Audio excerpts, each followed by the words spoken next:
নমস্কার বন্ধুরা, জিকে এনসাইক্লোপিডিয়ার একটি নতুন ভিডিওতে আপনাদের সবাইকে স্বাগত। আজকের ভিডিওটি বায়ুমণ্ডলের বিভিন্ন স্তর এবং তার ভাগ এবং সেই সমস্ত যে ভাগগুলি রয়েছে সেই সমস্ত স্তরে কী কী বৈশিষ্ট্য দেখা যায় তার একটি বিস্তারিত আলোচনা নিয়ে আজকের ভিডিওটি তৈরি। দয়া করে ভিডিওটি সম্পূর্ণ দেখবেন, কারণ ভিডিওটিতে অনেক গুরুত্বপূর্ণ তথ্য রয়েছে।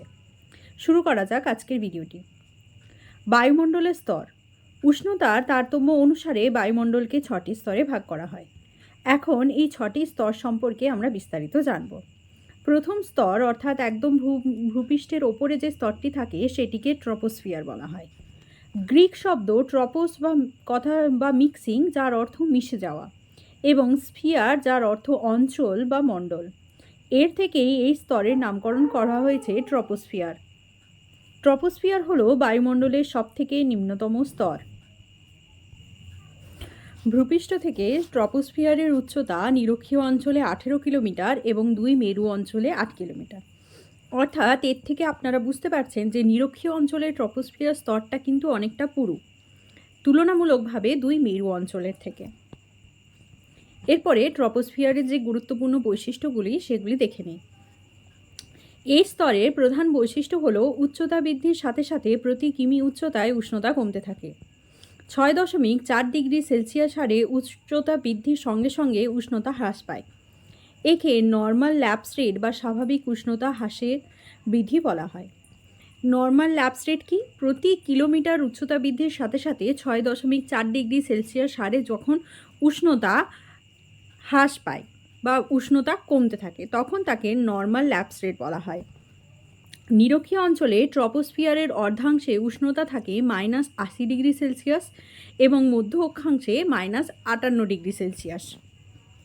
এরপরে মোট গ্যাসীয় ভরের 75% রয়েছে ট্রপোস্ফিয়ারে।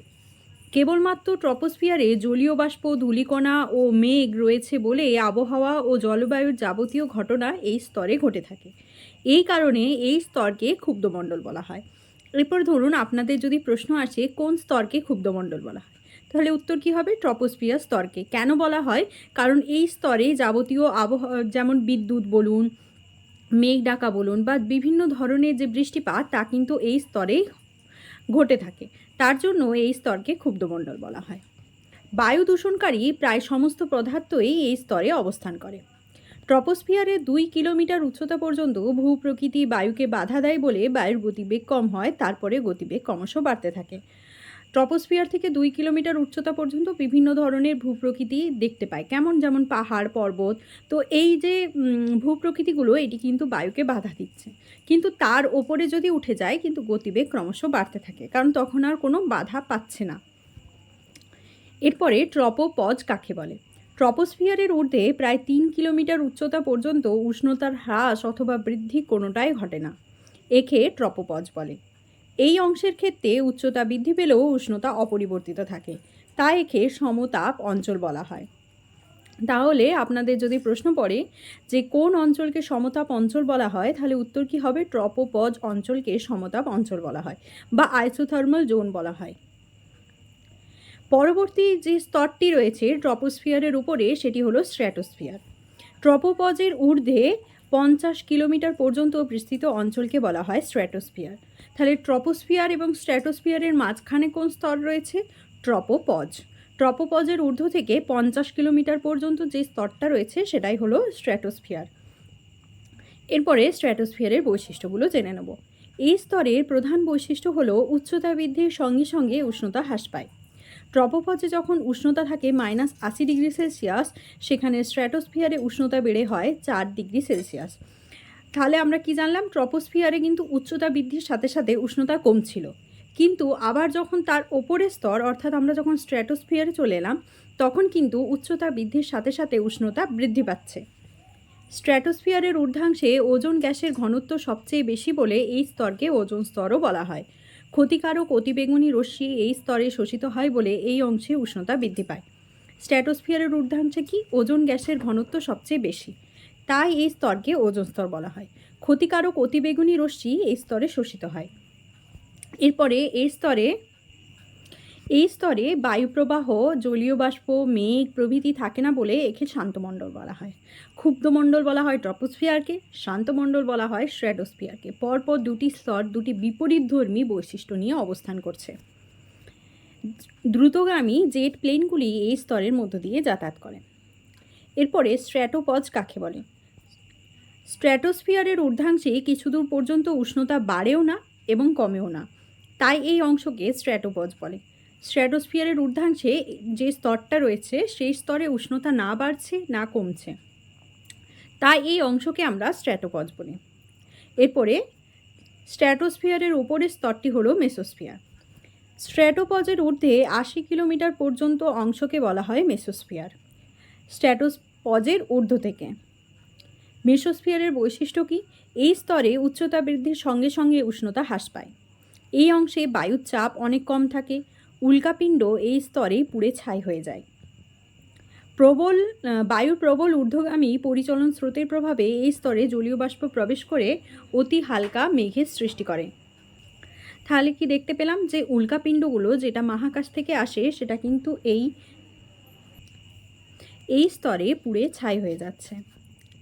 এরপরে মেসোপজ। মেসোস্ফিয়ারের ঊর্ধ্বাংশে কিছু দূর পর্যন্ত উচ্চতায় উষ্ণতার কোনোরূপ পরিবর্তন হয় না, একে মেসোপজ বলা হয়।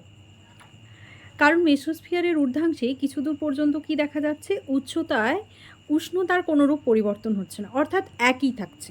এই স্তরকে মেসোপজ বলা হয়। এর ওপরের স্তর থার্মোস্ফিয়ার বা আয়নোস্ফিয়ার। মেসোপজের ঊর্ধ্বাংশে 500 কিলোমিটার পর্যন্ত বিস্তৃত অঞ্চলকে বলা হয় থার্মোস্ফিয়ার বা আয়নোস্ফিয়ার। এই স্তরে নিচের অংশের বায়ু আয়নিত অবস্থায় থাকে, এই জন্য একে আয়নোস্ফিয়ার বলা হয়। এটা কত কিলোমিটার? মেসোপজের ঊর্ধ্বাংশ থেকে 500 কিলোমিটার পর্যন্ত।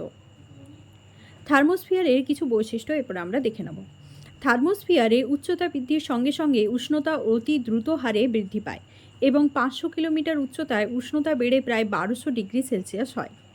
এখানে বায়ুর ঘনত্ব অত্যন্ত কম এবং বায়ুমণ্ডলে প্রধানত আণবিক এবং পারমাণবিক নাইট্রোজেন ও অক্সিজেন দ্বারা গঠিত হয় বলে অতিবেগুনি ও এক্স রে রশ্মি এই স্তরে শোষিত হয়। এর ফলে উষ্ণতা এই স্তরে অতি দ্রুত হারে বাড়তে থাকে। অর্থাৎ থার্মোস্ফিয়ারের উষ্ণতা কেন এত বেশি হয় সেটাও আমরা জানতে পারলাম। এই স্তরে আণবিক এবং পারমাণবিক নাইট্রোজেন ও অক্সিজেন থাকে, যার ফলে অতিবেগুনি এক্স রে রশ্মি এই স্তরে শোষিত হচ্ছে। এর পরবর্তী বৈশিষ্ট্য, সূর্য থেকে আগত এক্স রে রশ্মি, গামা রশ্মি, অতিবেগুনি রশ্মি প্রভৃতি বায়ুমণ্ডলে পরমাণু ভেঙে ঋণাত্মক ইলেকট্রনকে বহিষ্কার এবং ধনাত্মক বস্তুকণা সৃষ্টি করে, তাই এই স্তরের নাম আয়নোস্ফিয়ার। তাহলে এই স্তরের নাম আয়নোস্ফিয়ার কেন? সূর্য থেকে আগত এক্স রে রশ্মি এবং গামা রশ্মি, অতিবেগুনি রশ্মি প্রভৃতি বায়ুমণ্ডলে পরমাণুকে ভেঙে ঋণাত্মক ইলেকট্রন বহিষ্কার এবং ধনাত্মক বস্তুকণা সৃষ্টি করছে। বস্তুকণা এই স্তরে আয়নিত অবস্থায় থাকে বলে বেতার তরঙ্গ এই স্তর থেকে পুনরায় পৃথিবীর ভূপৃষ্ঠে ফিরে আসে। এই স্তরে বায়ু কণা পরমাণুতে পরিণত হয় এবং শক্তিশালী ইলেকট্রন ও প্রোটনের সংস্পর্শে এক ধরনের আলোকরশ্মি বেরিয়ে আসে। সুমেরুতে এই ধরনের রশ্মিকে অরোরা বোরিওলিস বা সুমেরুপ্রভা এবং কুমেরুতে এই ধরনের আলোকরশ্মিকে অরোরা অস্ট্রিয়ালিস বা কুমেরুপ্রভা নামে পরিচিত। আপনারা এই নামগুলো কিন্তু অবশ্যই মনে রাখবেন, অর্থাৎ সুমেরু অঞ্চলে কী নামে পরিচিত এবং কুমেরু অঞ্চলে কী নামে পরিচিত, এই ইংলিশ নামগুলোই কিন্তু ধরে প্রশ্নটা আসে। আমরা তো খুব সহজেই বলে দিতে পারবো সুমেরুতে সুমেরুপ্রভা বা কুমেরুতে কুমেরুপ্রভা, কিন্তু এই অরোরা বোরিওলিস এবং অরোরা অস্ট্রিয়ালিস এই নামগুলো কিন্তু আপনাদেরকে মনে রাখতে হবে। এরপরে পরবর্তী স্তর এক্সোস্ফিয়ার। আয়নোস্ফিয়ারের ঊর্ধ্বাংশ থেকে 500 থেকে 750 কিলোমিটার উচ্চতা পর্যন্ত এই স্তর বিস্তৃত থাকে। এক্সোস্ফিয়ারের বৈশিষ্ট্য কী? এই স্তরে উচ্চতা বৃদ্ধির সঙ্গে সঙ্গে উষ্ণতা বৃদ্ধি পায়। তাহলে কোন স্তরে উষ্ণতা হ্রাস পাচ্ছে উচ্চতা বৃদ্ধির সঙ্গে সঙ্গে এবং কোন স্তরে বৃদ্ধি পাচ্ছে এটা কিন্তু ভালো করে মনে রাখবেন। এই স্তরে হাইড্রোজেন ও হিলিয়াম গ্যাসের প্রাধান্য বেশি থাকে। পরবর্তী স্তর ম্যাগনেটোস্ফিয়ার। এক্সোস্ফিয়ারের ঊর্ধ্বাংশকে ম্যাগনেটোস্ফিয়ার বলা হয়। এই স্তর হলো বায়ুমণ্ডলের ঊর্ধ্বতম স্তর এবং পৃথিবীর শেষ সীমা। ইলেকট্রন প্রোটন দ্বারা গঠিত চৌম্বক ক্ষেত্র বায়ুমণ্ডলকে বেষ্টন করে আছে বলে এই স্তরকে ম্যাগনেটোস্ফিয়ার বলা হয়। এক্সোস্ফিয়ারের ঊর্ধ্বাংশকে ম্যাগনেটোস্ফিয়ার বলে। এই স্তর হলো বায়ুমণ্ডলের ঊর্ধ্বতম স্তর এবং পৃথিবীর শেষ সীমা। ইলেকট্রন ও প্রোটন দ্বারা গঠিত চৌম্বক ক্ষেত্র বায়ুমণ্ডলকে বেষ্টন করে আছে বলে এই স্তরকে ম্যাগনেটোস্ফিয়ার বলা হয়। এরপরে এই যে সমস্ত স্তরগুলো পড়লাম তার থেকে কিছু গুরুত্বপূর্ণ প্রশ্ন ও তার উত্তর নিয়ে আলোচনা করা যাক। প্রথম স্তর কি? প্রথম প্রশ্ন কি যে উল্কাপিণ্ড পুড়ে ছাই হয়ে যায় কোন স্তরে?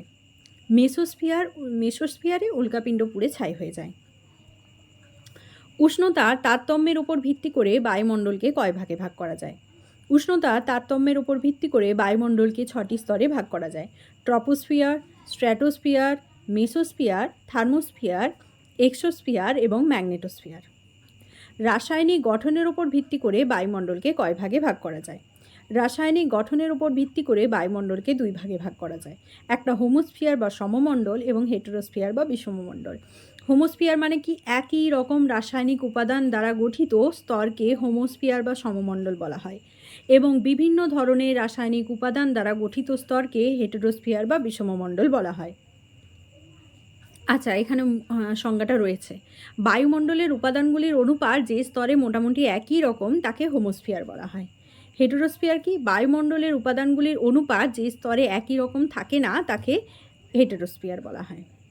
হেটেরোস্ফিয়ার কয়টি স্তরে বিভক্ত? হেটেরোস্ফিয়ার প্রধানত 4টি স্তরে বিভক্ত, যেগুলি হলো আণবিক নাইট্রোজেন স্তর, পারমাণবিক অক্সিজেন স্তর, পাশে কত কিলোমিটার পর্যন্ত, কত থেকে কত কিলোমিটার পর্যন্ত বিস্তৃত সেটা দেওয়া আছে, হিলিয়াম স্তর এবং হাইড্রোজেন স্তর। বায়ুমণ্ডলের উচ্চতম স্তর কোনটি? বায়ুমণ্ডলের উচ্চতম স্তর হলো আয়নোস্ফিয়ার। বাতাসে মিথেন গ্যাসের পরিমাণ কত? বাতাসে মিথেন গ্যাসের পরিমাণ 0.00002%, অর্থাৎ এক পয়েন্টের পর 4টে জিরো, তারপরে 2%। বায়ুমণ্ডলে নাইট্রোজেনের পরিমাণ কত ভাগ? বায়ুমণ্ডলে নাইট্রোজেনের পরিমাণ 78.02%। বায়ুমণ্ডলে ওজোন স্তর অবক্ষয়ের কোন গ্যাসটির ভূমিকা সর্বোচ্চ? এটা আমরা জানি, সিএফসি বা ক্লোরোফ্লুরোকার্বন, এই গ্যাসটির ভূমিকা সর্বোচ্চ। আয়তন অনুযায়ী বায়ুতে অক্সিজেনের পরিমাণ কত? আয়তন অনুযায়ী বায়ুতে অক্সিজেনের পরিমাণ 21%। বায়ুমণ্ডলে সর্বাধিক পাওয়া যায় বা বায়ুতে সর্বোচ্চ আয়তনিক কোনটি? সেটি হচ্ছে নাইট্রোজেন, কারণ এটি 78%-এর মতো এটি পাওয়া যায়। বায়ুমণ্ডলে অক্সিজেনের পরিমাণ কত? 20.99% বা 21%-এর মতো। যেটি বায়ুর উপাদান নয় সেটি হলো হাইড্রোজেন। নাইট্রোজেনের প্রধান উৎস কোনটি? নাইট্রোজেনের প্রধান উৎস হলো বায়ুমণ্ডল। প্রায় 78% নাইট্রোজেন এই বায়ুমণ্ডলে উপস্থিত থাকে। পৃথিবীর প্রথম বাণিজ্যিক যোগাযোগকারী কৃত্রিম উপগ্রহ কোনটি? সেটি হলো অ্যালিবার্ট হল। বায়ুমণ্ডলের দ্বিতীয় স্তর কোনটি? বায়ুমণ্ডলের দ্বিতীয় স্তর হলো স্ট্র্যাটোস্ফিয়ার বা স্ট্র্যাটোমণ্ডল। পরবর্তীতে বায়ুতে কার্বন ডাইঅক্সাইডের পরিমাণ কত? বায়ুতে কার্বন ডাইঅক্সাইডের পরিমাণ 0.035, অর্থাৎ অপশন এ বা ক। কোনটি বায়ুর উপাদান নহে? সেটি হলো ফসফরাস, এটি বায়ুর উপাদান নয়। বাকিগুলো কিন্তু বায়ুর উপাদান এবং কত পরিমাণে উপস্থিত আমি সেটি বলে দিয়েছি। বায়ুর কোন উপাদান জীবন ধারণের জন্য প্রয়োজন? বায়ুর যে উপাদান অক্সিজেন, যেটি জীবন ধারণের জন্য প্রয়োজন, অর্থাৎ খ হচ্ছে সঠিক উত্তর। পরবর্তীতে বায়ুর ভূপৃষ্ঠের নিকটতম বায়ুস্তরকে কি বলা হয়? একটু আগেই পড়ালাম যে ভূপৃষ্ঠের নিকটতম বায়ুস্তরকে বলা হয় ট্রপোস্ফিয়ার। বায়ুমণ্ডলের স্তর কয়টি? বায়ুমণ্ডলের স্তর হলো 6টি। বায়ুমণ্ডলে অক্সিজেনের পরিমাণ কত? 20.99%। বায়ুমণ্ডলে যে স্তরে বেতার তরঙ্গ প্রতিফলিত হয় সেই স্তরকে বলা হয় আয়নোস্ফিয়ার। বায়ুতে কার্বন ডাইঅক্সাইডের পরিমাণ 0.03%। বায়ুর প্রধান দুটি উপাদান হল অক্সিজেন ও নাইট্রোজেন, অর্থাৎ ক। কোন এবং বিভিন্ন পরীক্ষার প্রস্তুতি নিতে অবশ্যই আমার চ্যানেলটিকে সাবস্ক্রাইব করে রাখুন এবং বন্ধুদের সাথে শেয়ার করে দিন।